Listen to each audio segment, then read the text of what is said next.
पांचवा क्या है? एसिड लावा कौन, अम्ल लावा शंकु या अम्लीय लावा शंकु है, उसके अपोजिट हो जाएगा ये। इसका मतलब इसमें सिलिका की प्रधानता ज्यादा हो जाएगी। विस्कोसिटी क्या होगा? चिपचिपाहट इसमें क्या होगा? सबसे ज्यादा होगा। और जो सबसे ज्यादा होगा चिपचिपाहट, इसका मतलब दूर तक नहीं फैलेगा ये, इसकी ऊंचाई ज्यादा हो जाएगी। और विस्फोट के साथ होगा क्योंकि चिपचिपाहट ज्यादा है।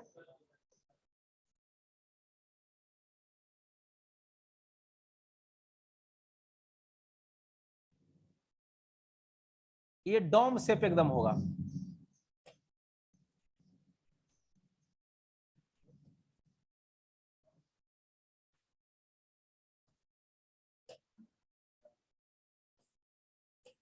इसकी बाल जो है दीवार होगा, खड़ा होगा एकदम, क्योंकि चिपचिपाहट ज्यादा, ऊंचाई ज्यादा जाएगा, डायरेक्ट गिरेगा ये।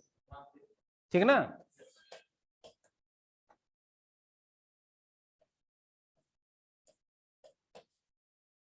लिखिए इसमें,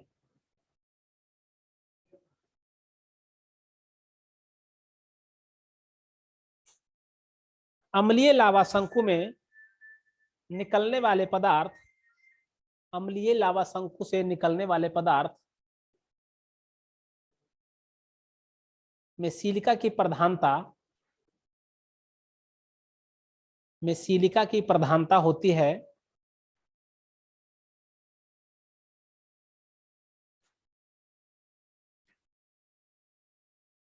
और ये बहुत गाढ़ा और बहुत चिपचिपा होता है।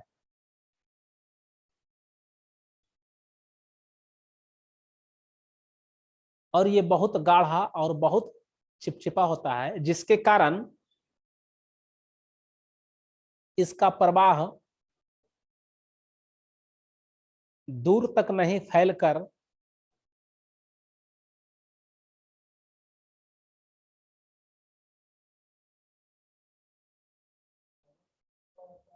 गाढ़ा और चिपचिपा होता है, जिसके कारण इसका प्रवाह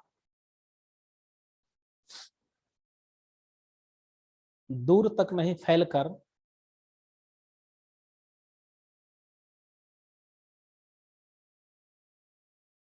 धमाके के साथ उद्गार होता है। दूर तक नहीं फैलकर, दूर तक नहीं फैलकर ऊंचाई, ऊंचाई में धमाके के साथ उद्गार होता है। ऊंचाई में धमाके के साथ उद्गार होता है।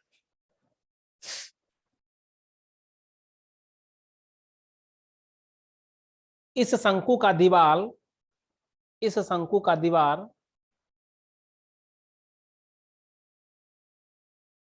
बहुत खड़ा होता है, स्टीप स्लोप होता है, बहुत खड़ा होता है।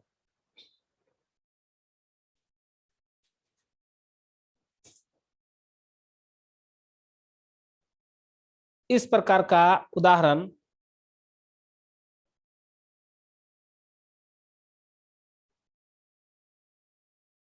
इस प्रकार का उदाहरण स्ट्राम्बोलियन शंकु, स्ट्राम्बोलियन शंकु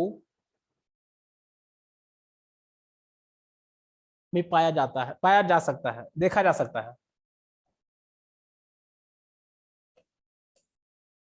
स्ट्राम्बोलियन कहाँ पे है? स्ट्राम्बोलियन शंकु, स्ट्राम्बोलियन कहाँ पे है? लिखवाए हैं जब वर्गीकरण हम बता रहे थे। कहाँ? रिंग ऑफ फायर में कैसे? हवाईयन द्वीप न है वहां, और वो भी मिडिल में है ना। स्ट्राम्बोलियन, इसको हम अंडरलाइन भी करवाए थे। लाइट ऑफ हाउस, भूमध्य सागर का प्रकाश स्तंभ, लिखवाए है ना। अंडरलाइन कहीं जरूर करवाए होंगे हम कि भूमध्य सागर का प्रकाश स्तंभ, यही स्ट्राम्बोलियन वही है।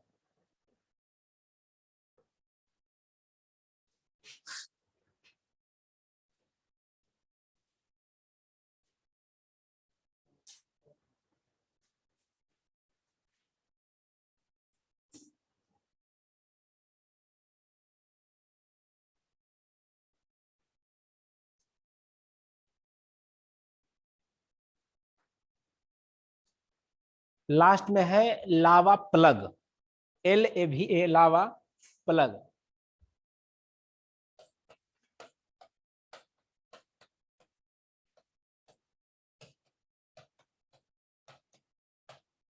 लावा डाट,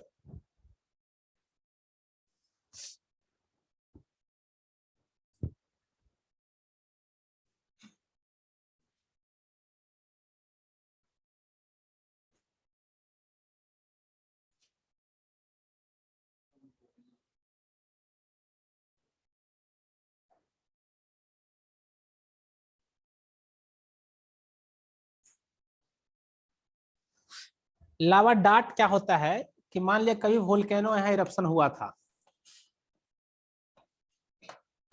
और ये पाइप था, बहुत वर्षों पहले इसमें क्या हुआ था, ये एक्टिव थी और अभी क्या हो गया है, ये डोरमेंट हो गया। सो 3 प्रकार के लिखा था ना, एक्टिव है, डोरमेंट और क्या है, एक्सटिंक्ट है।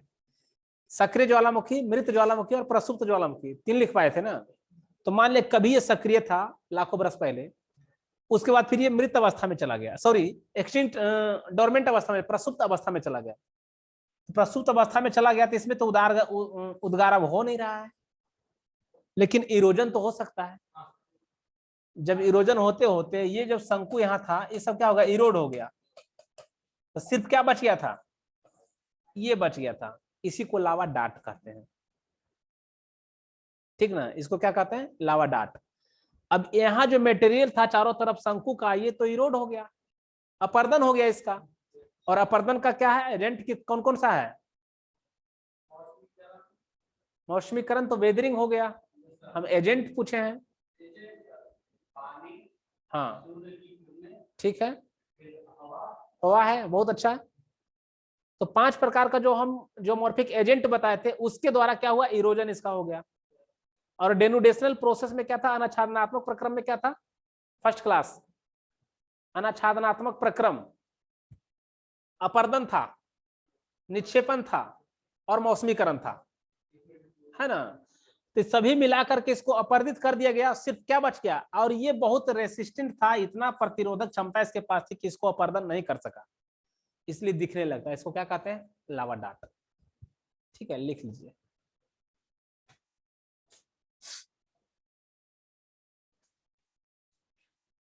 लावा डाट एक प्रकार का प्रसुप्त ज्वालामुखी,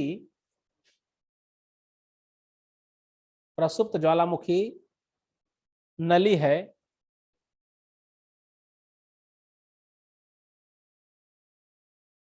प्रसुप्त ज्वालामुखी नली है जिसका कोण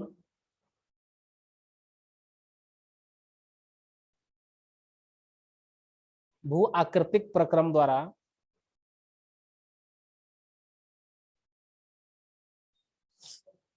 भू आकृतिक प्रक्रम द्वारा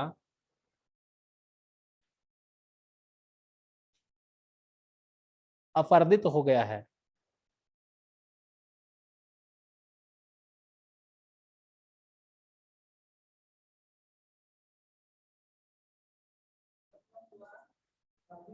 अपर्दित हो गया है, अपर्दित, अपर्दित मतलब वहां के लिए चले जाना, ठीक ना, मटेरियल को क्या करना, वहां से हटाना, अपर्दन करना।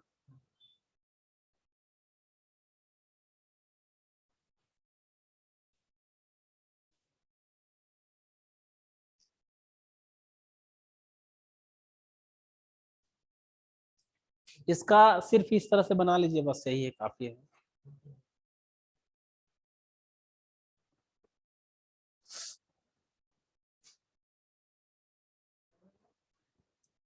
इसको सिर्फ ड्रा कर लीजिए थोड़ा सा, कुछ नहीं इसमें।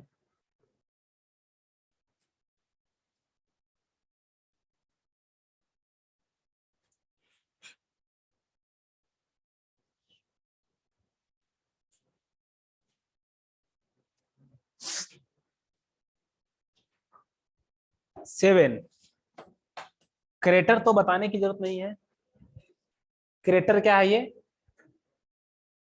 क्रेटर बताना है क्या, हाँ, बोलिए।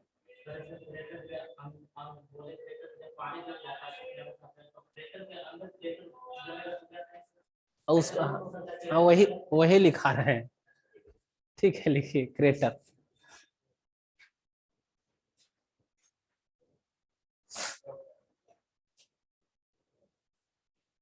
क्रेटर ज्वालामुखी उद्गार का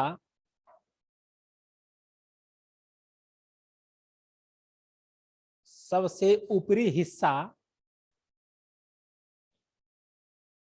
क्रेटर ज्वालामुखी उद्गार का सबसे ऊपरी हिस्सा जो धंसा हुआ होता है,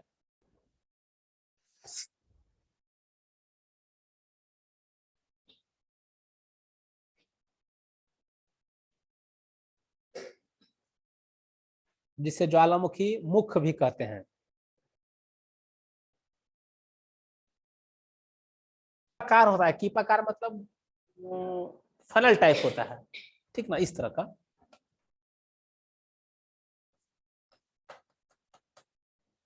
ये कीपाकार होता है। पैराग्राफ चेंज करके लिखना है। जब इस कीपाकार जब इस कीपाकार ज्वालामुखी मुख में जब इस कीपाकार ज्वालामुखी मुख में जल का जमाव हो जाता है,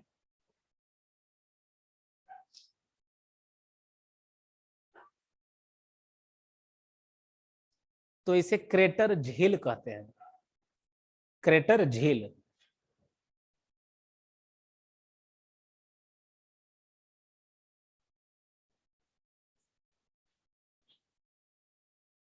जब इस क्रेटर में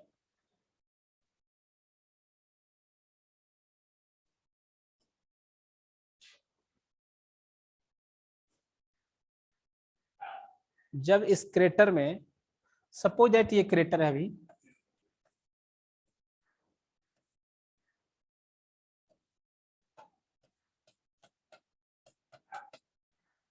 फिर एक और उद्गार इसका हो गया बीच में, ठीक ना, इसका भी एक क्रेटर छोटा होगा। इसको कहते हैं संकुस्थ कोण।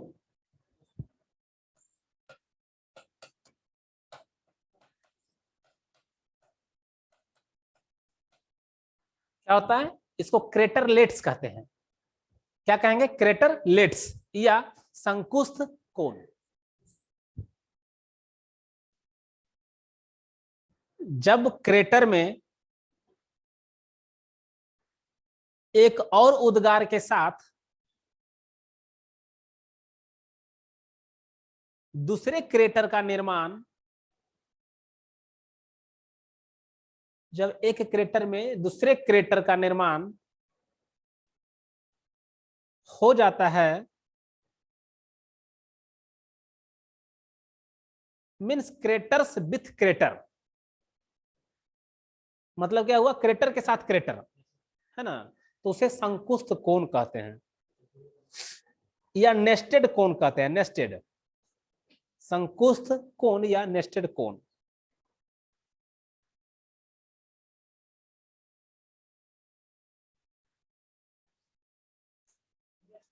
नेस्टेड। एग्जाम्पल, माउंट टाल फिलीपींस में, कोल्डेरा। कोल्डेरा में तो लिखाना नहीं है, पता है कि क्रेटर का आकार, ये साइज जब बढ़ जाता है तो कोल्डेरा कहलाता है, और जब इसमें फिर पानी जमा हो जाएगा तो क्या हो जाएगा, कोल्डेरा झील कहलाएगा। सिर्फ इसमें एग्जाम्पल लिखना है, ठीक ना, ऐसे लिख लीजिए एक सेंटेंस। सामान्यतः क्रेटर का बड़ा साइज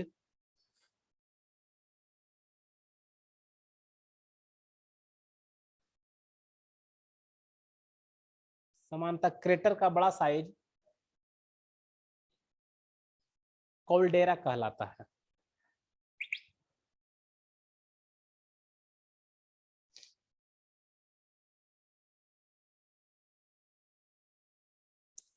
इस कोल्डेरा का दीवाल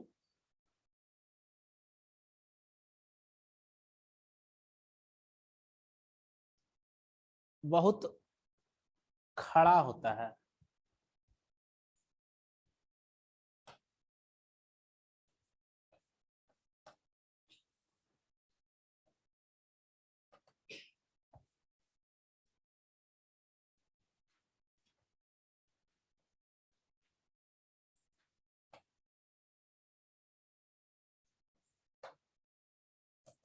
ये कोल्डेरा है, मतलब ज्वालामुखी का मुख है ये लगभग। इसमें जल जमाव हो गया है, कोल्डेरा झील बन गया है ये।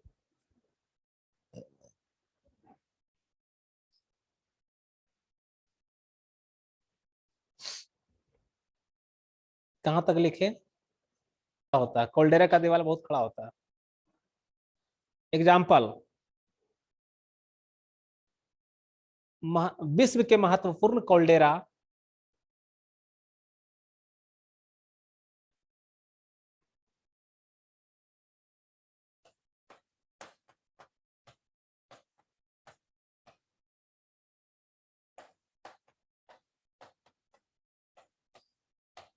टोबा झील, लेक टोबा, ये कहाँ है? सुमात्रा में। और सुमात्रा कहाँ है? जावा और सुमात्रा, नहीं नहीं नहीं नहीं, जापान कहाँ चले गए आप? अभी बताते हैं। सुमात्रा, इमेजिन कीजिए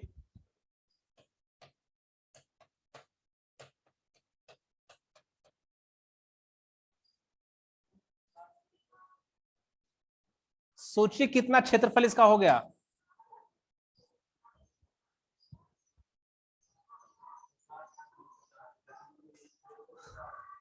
इतना बड़ा झील है ये, और यहां से ज्वालामुखी उद्गार हुआ था। लेक टोबा सबसे विश्व की सबसे बड़ी क्रेटर कोल्डेरा झील है ये। हाँ, लेक टोबा। इसको लगा दो बाबू, इसको लगा दो।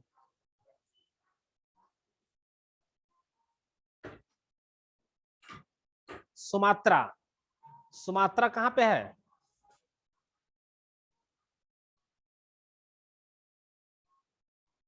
ये सुमात्रा और जावा।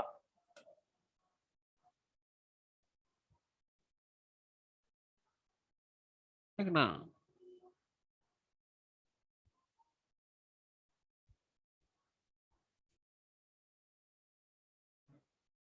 इंट्रूसिव टोपोग्राफी, अभ्यांतरिक स्थलाकृति।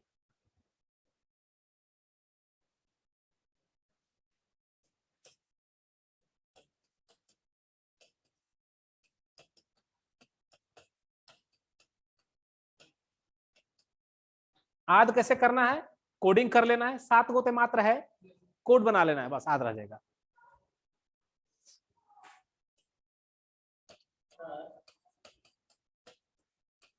हाँ,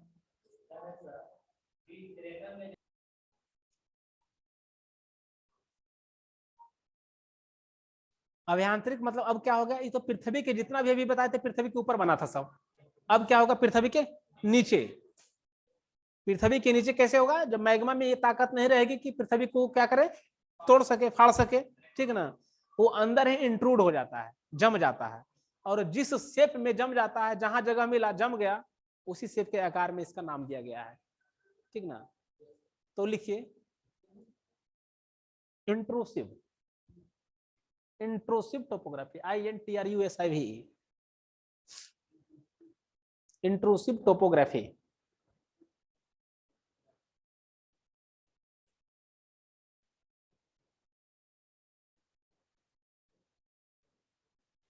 जब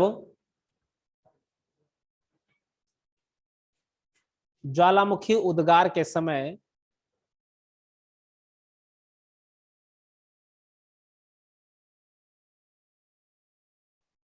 जब ज्वालामुखी उद्गार के समय ज्वालामुखी पदार्थ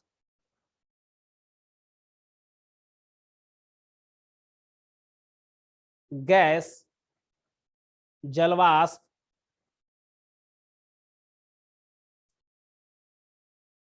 आदि तमाम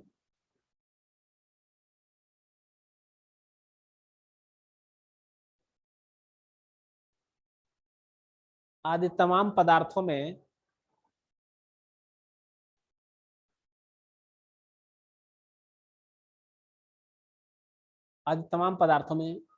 उतनी क्षमता या उतनी ताकत नहीं होती है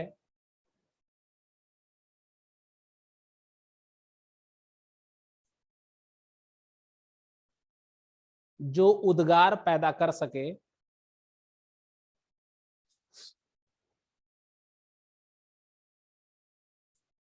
अतः ऐसे मैग्मा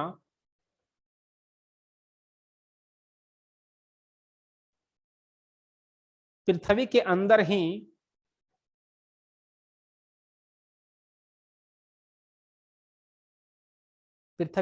ही ठंडे होकर जम जाती है।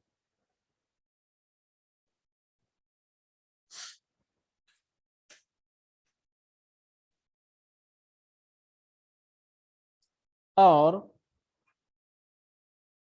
विभिन्न प्रकार के स्थलाकृति का निर्माण करती है।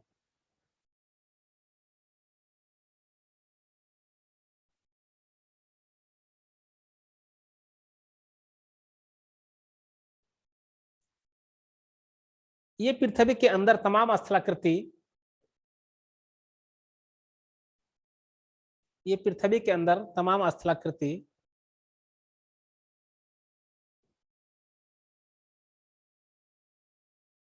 को देख पाना तब संभव होता है, ये तमाम पृथ्वी के अंदर तमाम स्थलाकृति को देख पाना तब संभव होता है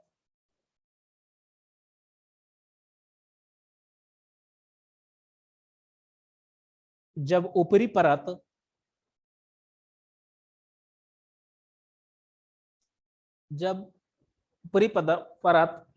का अपर्दन हो गया होता है।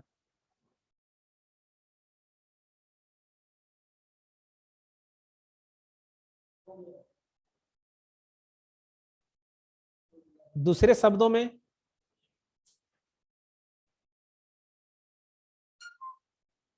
जब मैग्मा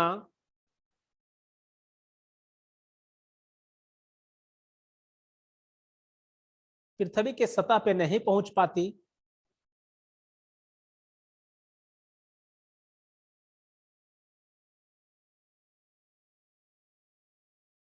और पृथ्वी के अंदर ही जम जाती है,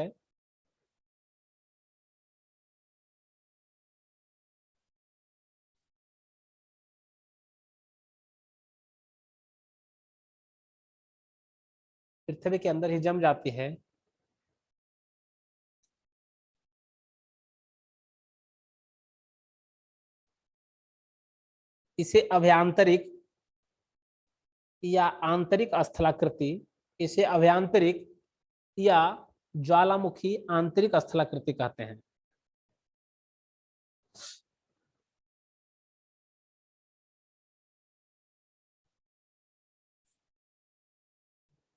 इसे अभ्यांतरिक या ज्वालामुखी आंतरिक स्थलाकृति कहते हैं।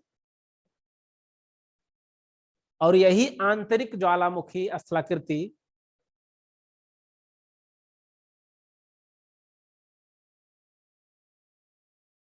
आग्नेय चट्टान, यही आंतरिक ज्वालामुखी स्थलाकृति आग्नेय चट्टान से परिपोषित होती है। अब आग्नेय चट्टान इसका मतलब क्या है, पहले अभी नहीं पढ़ाए हैं।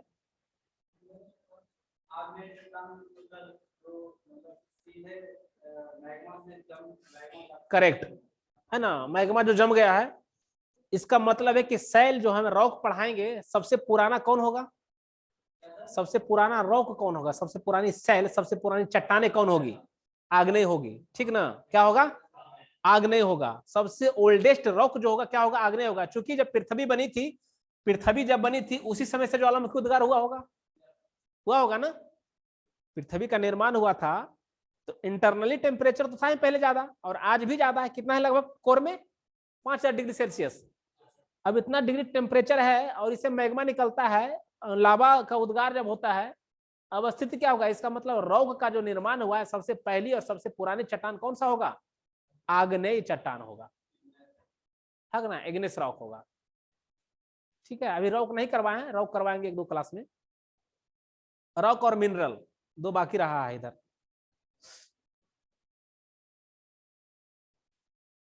इसमें पहला लिखना है बैथोलिथ, पहला स्थलाकृति।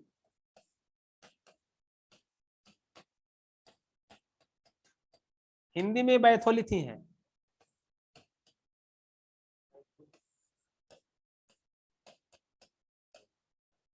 बैथोलिथ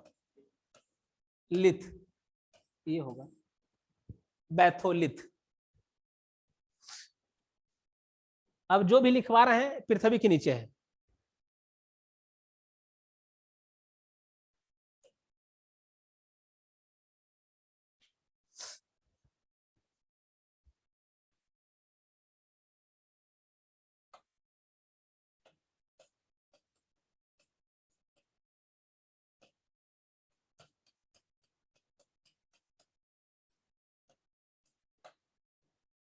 इसका आकार डोम शेप है, गुंबदाकार, है ना। बैथोलिथ है, ये पृथ्वी के अंदर मैग्मा का जमा हुआ आकार ले लिया है, मतलब मैग्मा जो जम गया है वो एक शेप लिया है, एक आकार लिया है, इसको कहते हैं बैथोलिथ।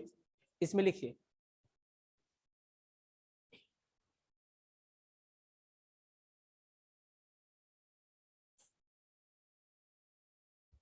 पृथ्वी के अंदर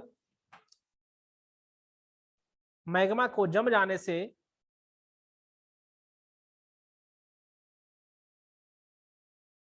एक गुंबदाकार आकृति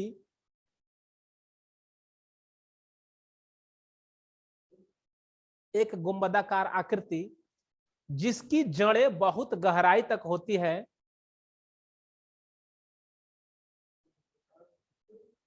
गुंबदाकार आकृति जिसकी जड़ें बहुत गहराई तक होती है,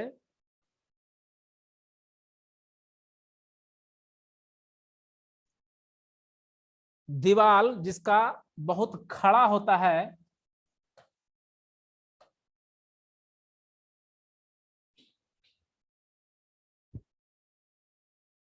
ये अनियमित कार होता है,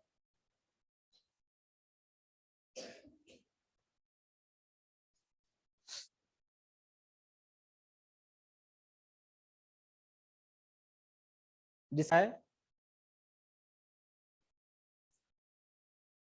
बैथोलिथ कहलाता है, बैथोलिथ कहलाता है। कैरेक्टर क्या क्या है? इसकी जड़ें बहुत गहराई तक होता है, इसका बाल जो होता है, दीवाल जो होता है बहुत खड़ा होता है, ये इरेगुलर है और डोम शेप है, और ये साइज में क्या होता है? बड़ा होता है, ठीक ना। ये बैथोलिथ कहलाता है। और बैथोलिथ को कैसे देखेंगे? अब मान लिया चट्टाने हैं, मान लिया ये तो पृथ्वी के अंदर था ना, और पृथ्वी के अंदर इस पे हम मानव बस रहा है सब इसके ऊपर। अब जब ऐसा सिचुएशन आती है कि अपर्दन के क्रिया द्वारा ये सभी चट्टाने का क्या हो गया? अपर्दन हो गया। अपर्दन हो गया तो ये वाला दिखने लगेगा ना, ये कभी नहीं दिखेगा, ध्यान रखिएगा, लेकिन ऊपर सरफेस को होगा, दिखने लगेगा। तो ये बैथोलिथ कहलाता है। और रांची का जो चट्टाने है, रांची बैथोलिथ कहा जाता है। रांची में जो है पठार है, छोटा नागपुर का पठार वगैरह है, इसका एग्जाम्पल वगैरह है, लिख लीजिए। क्या चीज? नहीं, पूरा दिख ही नहीं सकता ना, इसलिए वहां तक अपर्दन तो हो नहीं सकता ना, क्योंकि अपर्दन की भी एक सीमा है ना। अपर्दन का एक सीमा है, अपर्दन सागर तल से नीचे अपर्दन नहीं हो सकता। क्या हो सकता है? क्या सी लेवल से नीचे होगा? अगर मान ले कहीं बहुत अपर्दन हो रहा है, बहुत, सपोज दैट आप गंगा नदी का उदाहरण ले लीजिए, तो गंगा नदी के किनारे जब जाएगा तो इसकी हाइट कितनी लगभग है?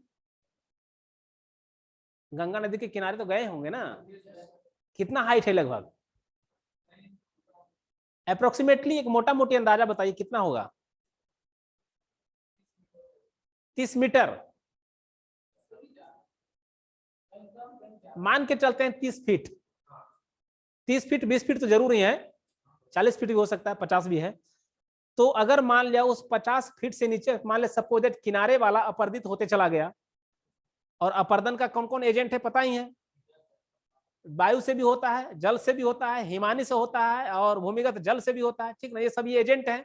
तो ये सभी एजेंट तमाम प्रक्रिया करते करते उसको क्या कर देगा, अपर्दन कर देगा। अपर्दन करके क्या कर सकता है, ज्यादा समतल भूमि बना सकता है। जितना भी बिल्डिंग है बना हुआ है छोड़ दिया जाए लाखों बरस करोड़ों बरस में, ये अपर्दन होते होते खत्म होते क्या हो सकता है, ये प्लेन बन जाएगा। और उस गंगा की जो सी लेवल थी, सपोज दैट गंगा की जो लेवल था उससे नीचे तो अपर्दन नहीं हो सकता। जब प्लेन हो गया तो उससे हो सकता है क्या, इसीलिए कहा जाता है कि सी लेवल आधार तल जो है ना, इससे ज्यादा अपर्दन कहीं हो ही नहीं सकता है। तो यहां तक तो अपर्दन संभव ही नहीं है ना फिर तो। ठीक है, लिखिए। अभी कुछ लिखा है क्या?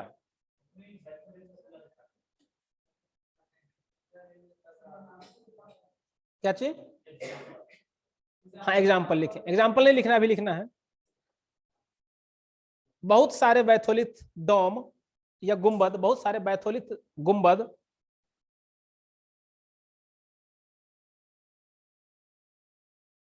बहुत सारे बैथोलिथ गुंबद धारवाड़ियन या धारवारियन, धारवारियन अभी जूलॉजिकल टाइम स्केल नहीं पढ़ा है इसलिए न्यू शब्द है, धारवारियन चट्टान,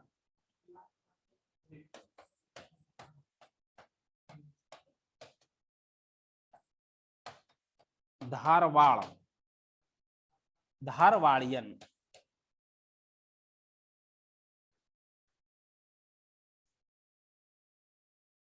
धारवाड़ियन अवसाद सेडिमेंट्स, धारवाड़ियन अवसाद के नीचे बहुत सारे बताएंगे, ये जूलॉजिकल टाइम बताएंगे ना, तो कुडप्पा धारवाड़ियन बिंदियन ये सैल है, ये सब चट्टाने होंगे, वो भी पढ़ाया नहीं है। धारवाड़ियन अवसाद के नीचे जम गया है,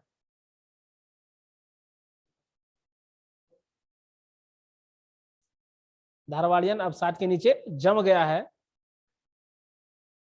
जो भारतीय प्रायद्वीप का एक भाग है। बहुत सारे ऐसी जगहों में ये बैथोलिथ गुंबद का, भारत के बहुत सारे ऐसे क्षेत्रों में ये बैथोलिथ गुंबद को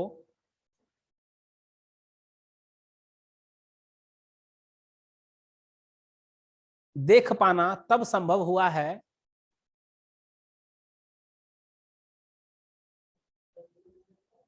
बैथोलिथ गुंबद को देख पाना तब संभव हुआ है जब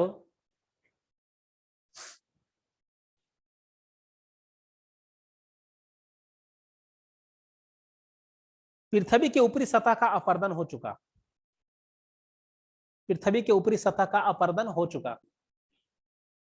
रांची प्लेटू, कभी रांची गए हैं? पठार एग्जाम्पल में रांची प्लेटू, रांची पठार है, प्लेटू होता है। प्लेटू और पर्वत में क्या अंतर होता है पता है ना?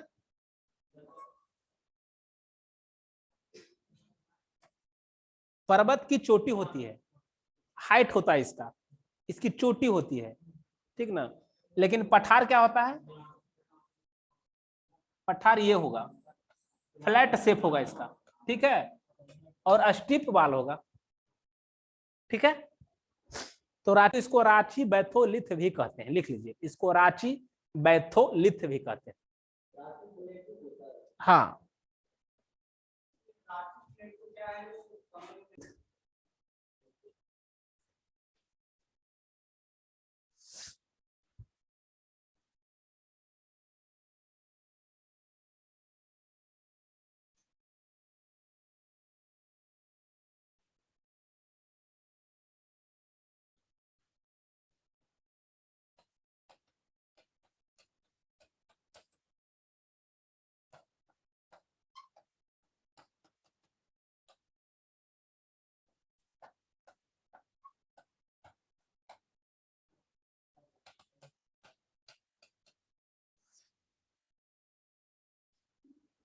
ये जो लहरेदार है, ये तरंग है, इसको कहते हैं, ऊपर वाला को क्या कहते हैं, एंटीक्लाइन। हिंदी में होता है अपनति, और नीचे जो होता है धसा हुआ भाग होता है इसको कहते हैं सिनक्लाइन। हिंदी में क्या होता है, अभिनति। ठीक ना। अब जब मान लिया चट्टाने इस तरह के पृथ्वी के अंदर इस तरह के लहरेदार चट्टाने भी होती है, कहीं कहीं पहाड़ जब कटता है तो पहाड़ को कटिंग जहां होता है वहां जाकर के देखिएगा तो लहरेदार चट्टाने वगैरह मिलेगा। ठीक ना, इस तरह से लहरनुमा होगा। तो जब मैग्मा का डिपोजिशन इस पोजीशन पे हो जाती है,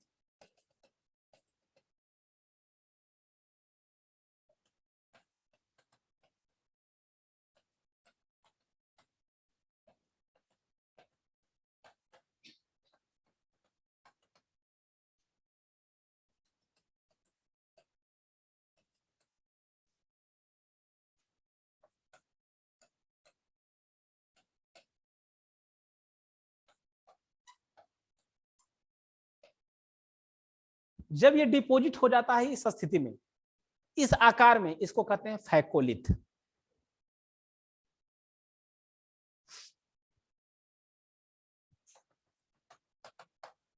तस्तरी नुमा कह सकते हैं इसको, है ना। तस्तरी इस तरह होता है ना, बेसिन टाइप का है ये। हाँ, फिगर बनाना है फैकोलिथ का। पृथ्वी के अंदर मैग्मा का निक्षेपण, जब पृथ्वी के अंदर मैग्मा का निक्षेपण चट्टानों के लहरनुमा स्थिति में पृथ्वी के अंदर, पूरा सेंटेंस बोलिएगा, जब पृथ्वी के अंदर मैग्मा का निक्षेपण चट्टानों के लहरनुमा स्थिति में अपनति और अभिनति में हो जाता है, अपनति और अभिनति में हो जाता है, इससे बने स्थलाकृति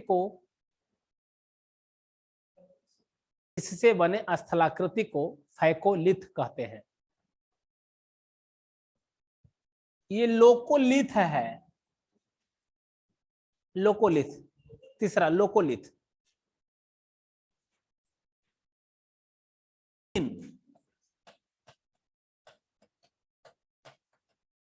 तस्तरी नुमा,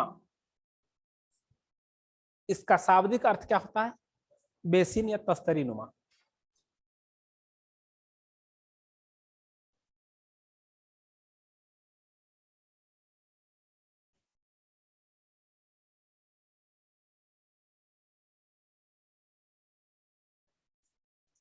तस्तरी नुमा,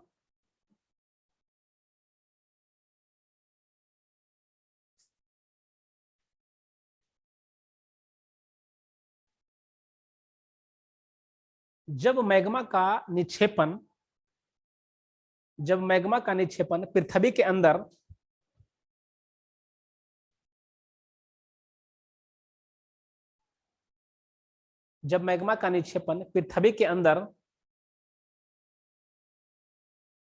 अबतलित छिछला बेसिन में हो जाता है,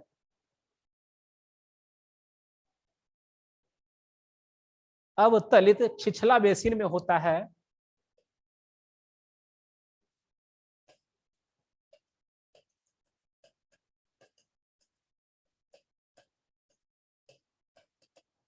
इससे बना स्थलाकृति को लोकोलिथ कहते हैं।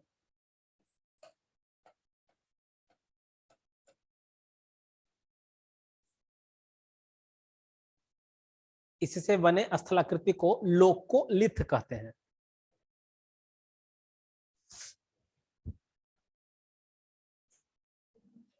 लोपोलिथ,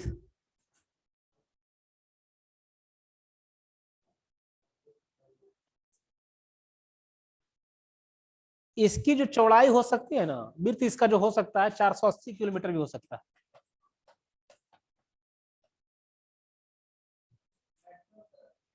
यस,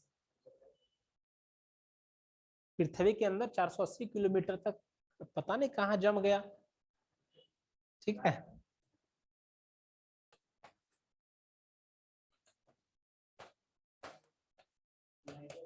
लोकोलिथ फैको, लोपो और लोको, एक ही जैसा लग रहा है ना। फैको, लोपो, ये लोपो था, और ये क्या है, लैको। LACO लैकोलिथ, कहीं कहीं LOCO हो सकता है, लोकोलिथ, ठीक ना। अंतर कुछ ज्यादा नहीं है, ये सिर्फ बेसिन टाइप का है, और इसमें क्या है, बेडेड मैग्मा हो जाता है ये। अगर मैग्मा का डिपोजिशन इस रूप में हो गया हो,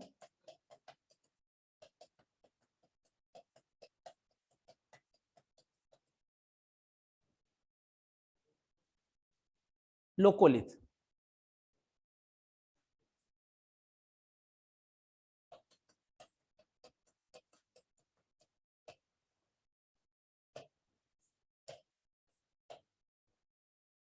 इसको कहते हैं लोकोलिथ।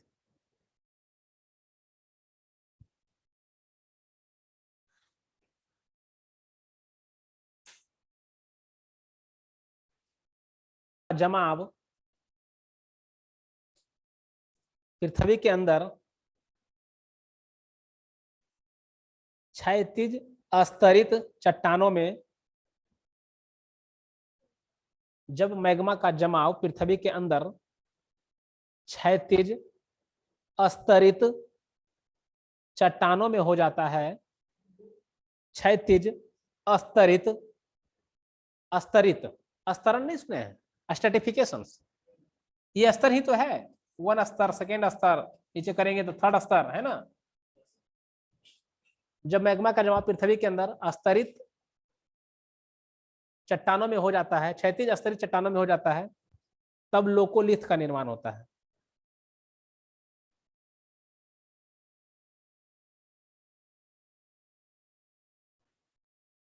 हो गया।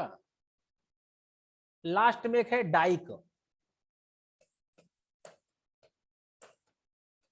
डाइक कुछ नहीं होता है, पृथ्वी के अंदर में ये भी एक जमाव है, जिस तरह से था ना, किसी रूप में हो सकता है, इसमें भी इरप्शन हुआ था और ये जम गया है, ठीक ना। अब इरोजन के बाद ये पता चला, यही डाइक कहलाता है। अगर मान लिया इरोजन हुआ है, मान लिया इधर क्या है, सॉफ्ट रॉक था, चट्टाने थी सॉफ्ट, सॉफ्ट मतलब मुलायम चट्टाने थी, और मुलायम चट्टाने अपरदित जल्दी होगा, लेकिन ये तो कठोर था, इसलिए अपर्दन इसका नहीं हो सका, दिखने लगता है ये, ठीक ना, इसी को डाइक कहते हैं। ये अपर्दन हो चुका है मटेरियल यहां से।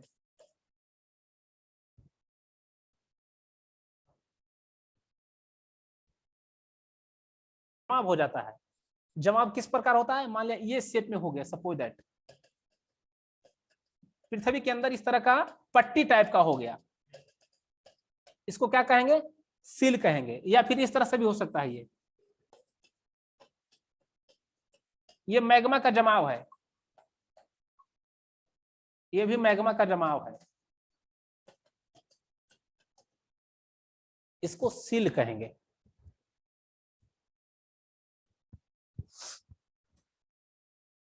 मैग्मा का एक मोटी परत जब अस्तरित चट्टानों में जमाव हो जाता है,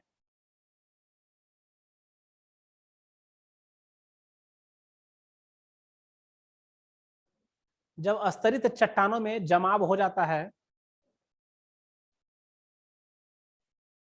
ये सील कहलाता है।